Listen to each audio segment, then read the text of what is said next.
Hello বন্ধুরা, good evening. তো দেখতে পাচ্ছ এখন নারকেল কোড়া চলছে আর আজ হবে পিঠে পিঠে বানানো হবে। তো নারকেল কুড়াচ্ছি, এবারে চাল গুঁড়ো করা হবে। এবারে দেখো চাল গুঁড়ো করা হবে, গোবিন্দভোগ চাল আমি দুপুরে ভিজিয়ে রেখেছিলাম। এই যে দেখতে পাচ্ছ চাল গুঁড়ো করা হয়ে গেছে। আর এখানে এই দেখো গুড়, এটা হলো খেজুরের গুড়, এটা দিয়ে পিঠেগুলো বানানো হবে। আর নারকেল কুড়ানো হয়ে গেছে, এদিকে ময়দা আছে, চলো দেখতে থাকো। এই যে দেখতে পাচ্ছ নারকেলের পুরটা রেডি হয়ে গেছে আমার। এখানে দেখো ময়দা চালের গুঁড়ো নিয়ে নিয়েছি আমি, এটা পাটিসাপটা বানানো হবে। আর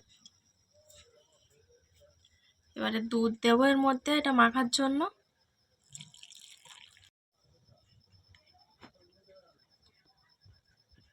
এই যে দেখতে পাচ্ছ পাটিসাপটার জন্য আমার ব্যাটারটা রেডি হয়ে গেছে।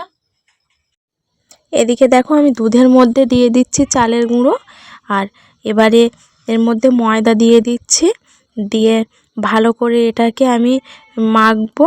এবার দেখো গুড় দিয়ে দিচ্ছি। এই যে দেখতে পাচ্ছ এটা দিয়ে হবে তেলের পিঠে। এই যে তেল বসিয়ে দিলাম।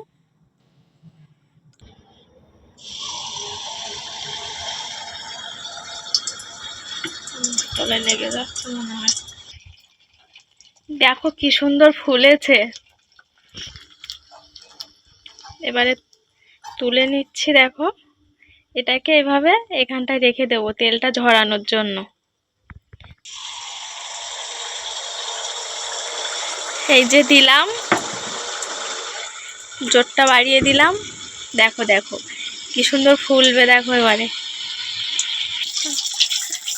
এই যে দেখো ফুলছে, দেখো কি সুন্দর লুচির মতো ফুলছে, পুরো ভাসছে তেলে। ও মাই গড, কি সুন্দর হচ্ছে দেখো।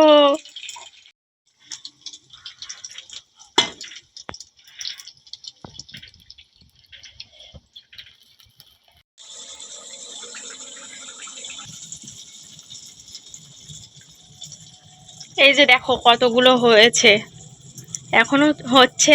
এদিকে দেখো, এই যে দেখো এখনো চলছে।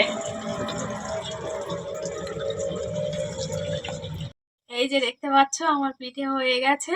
আর দেখো একদম লাস্টে এই ছোট্ট পুচকিটা হয়েছে, দেখো কেমন হয়েছে তোমরা কিন্তু অবশ্যই জানাবে। আর এরপরে পাটিসাপটা বানাবো, তোমরা দেখতে থাকো। তো এই যে দেখতে পাচ্ছ পাটিসাপটার জন্য আরেকটা কড়াই বসে গেছে। আর এই যে পাটিসাপটার ব্যাটারটা আমি আগে করে রেখেছিলাম, আর এই পুরটাও করে রেখেছি, দেখতে থাকো। আমি কিন্তু পাটিসাপটাটা ফার্স্ট টাইম বানাচ্ছি, জানি না কীরকম কি হবে। যাই হোক, তোমরা দেখতে থাকো। তো দেখো এবারে আমি নারকেলটা দিয়ে দিচ্ছি ব্যাটারটার মধ্যে। দেখতে থাকো তোমরা কীরকম হবে, আশা করছি ভালো করার চেষ্টা করব। তো দেখো ভালোই হচ্ছে, ফার্স্ট টাইম তো ভয় পাচ্ছিলাম, দেখো তাও কত সুন্দর হয়েছে। আর ব্যাটারটা আমি করেছিলাম বুঝতে পারিনি, অল্প হয়ে গেছে, পুরটা বেশি হয়ে গেছিলো আমার, পুরটা অনেকটা রয়ে গেছে। আর দেখো পাটিসাপটা দেখো 5টা 6টা হয়েছে। তো এই যে দেখতে পাচ্ছ পাটিসাপটা আমার হয়ে গেছে, আর একটু বড় বড়ই হয়েছে সাইজগুলো, আর একটা একটু ছোট হয়েছে। দেখো এটা ছোট হয়েছে, আর বেশি বড় বড় হয়ে গেছে আমার মনে হয়। তো যাই হোক, সবাইকে বাই বাই।